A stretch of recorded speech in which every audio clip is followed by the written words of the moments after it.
Hi there, it's PJ here, and welcome back to my YouTube channel.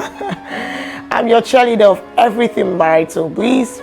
It's hot and spicy in here because we talk about the struggles, but of course the victories of our everyday marriages. So welcome on board.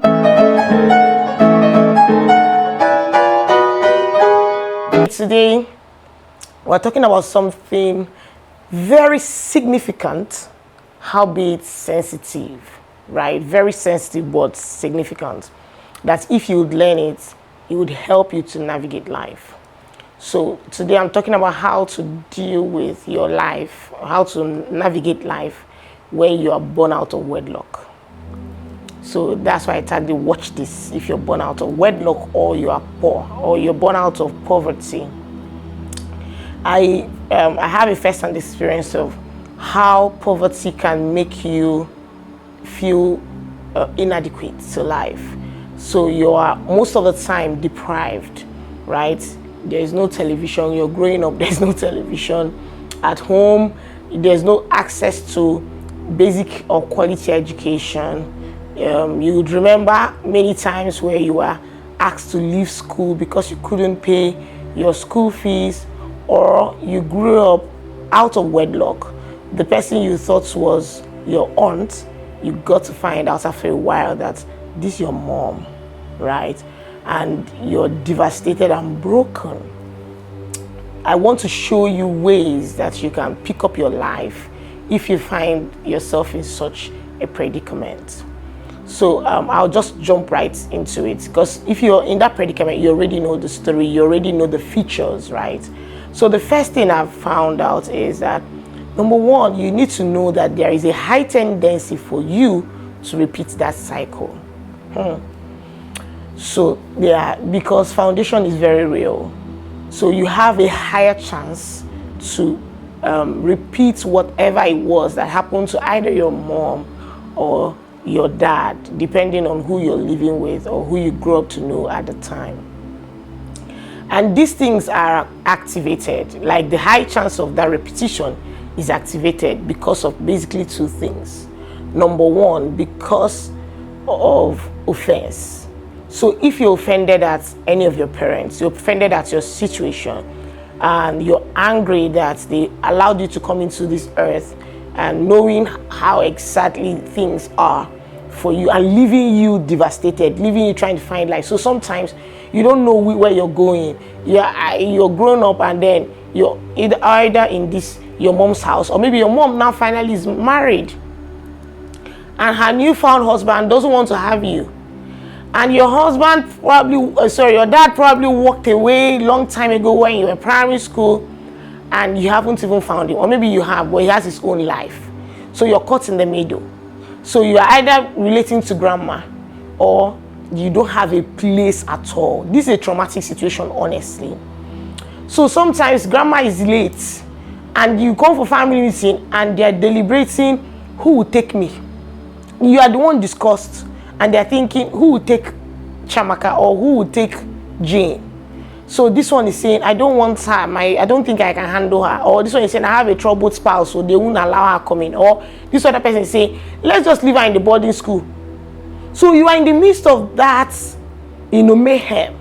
And you're wondering, is this not me? You're wounded, you're broken, you're sad, you're offended. You're thinking to yourself, what is my offense? I was on my own. You guys brought me into this life. So what's my offense? Should I bear the brunt of all this mess? Powerful.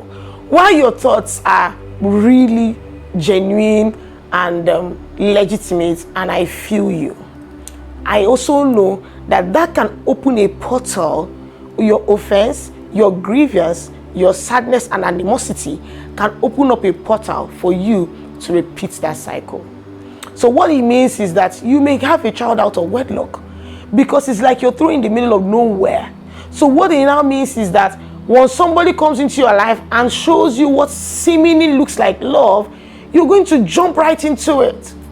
And you're going to find yourself pregnant again, having to go through the cycle your mom went through to have another child. But it doesn't really have to be so. right? You may be born out of a bad marriage or born out of wedlock, but a bad marriage shouldn't come out of you, right? A child by mistake also shouldn't come out of you. And I'm not saying begin to abort babies. That's not what I'm saying. The major thing you need to do so that you don't repeat cycle is to forgive. Okay, I know that you feel like I don't know what I'm talking about. And in your mind, you're like, you don't even know the pain. You don't know. But trust me, you need to forgive.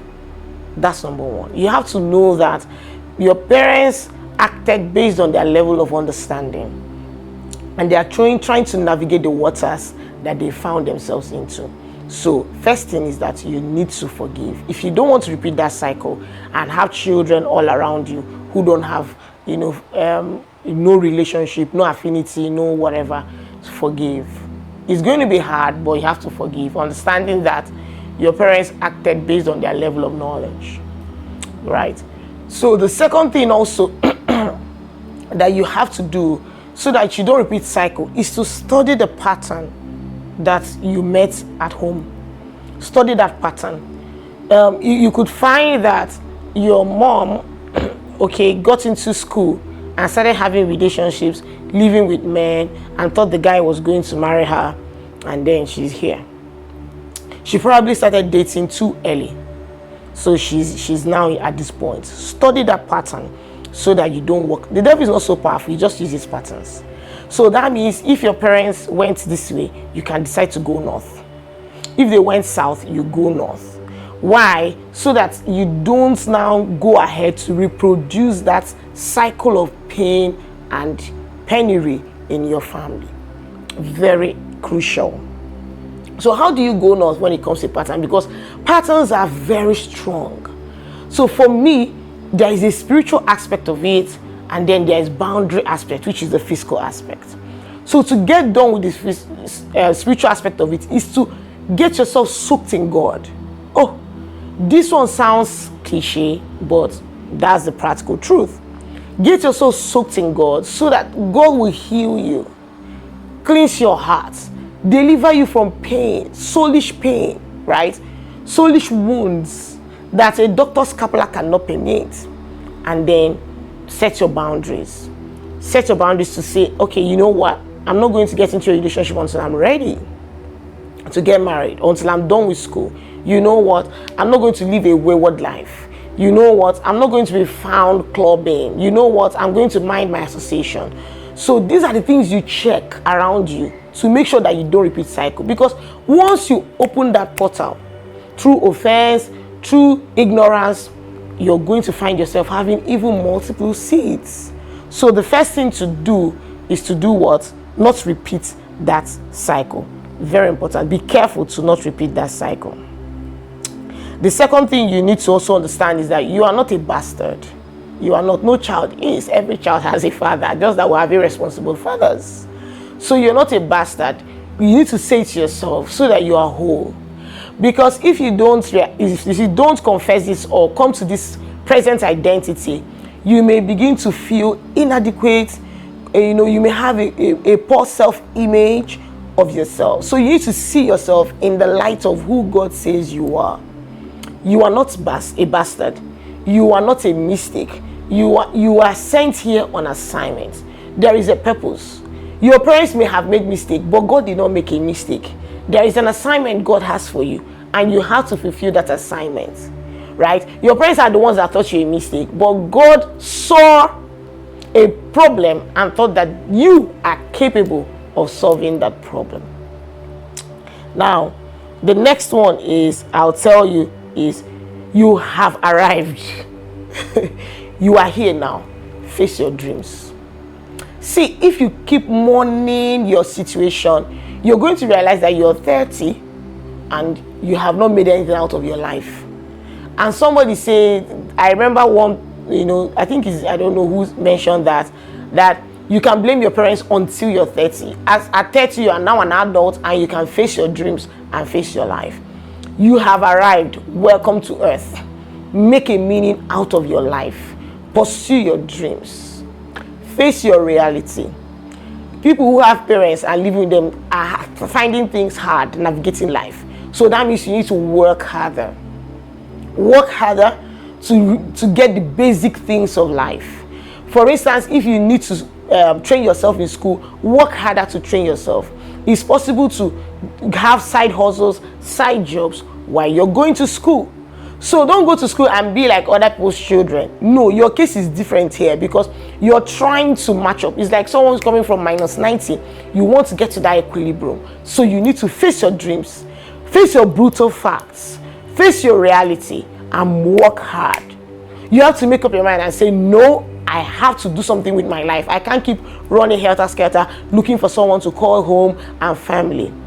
If you start to work hard and pursue, your dreams and even pursue God, you're going to find a new family that will take care of you. So face your dreams and work hard. Now, the next thing I would also tell you is, let your mess be your message. This is very important. You need to realize that there are many more children that are going to be born out of wedlock, and I also know that that's probably one of the reasons why God allowed you to pass through the system, so that you can feel their pain and you are able to help them. This is crucial. Let this your mess turn to your message. Go around, begin to help people so that you can leave a legacy. Begin to help people and solve their problems. Look for children who are born out of wedlock. Some are even thrown away to the compost pit and they are picked up. So volunteer your services to help little children. As you have been able to navigate your life, you're coming up, give back in love. Don't give back in hatred. Don't pay to the equal coin. Give back in love. Reach out to people who are going through stuff and give back in love.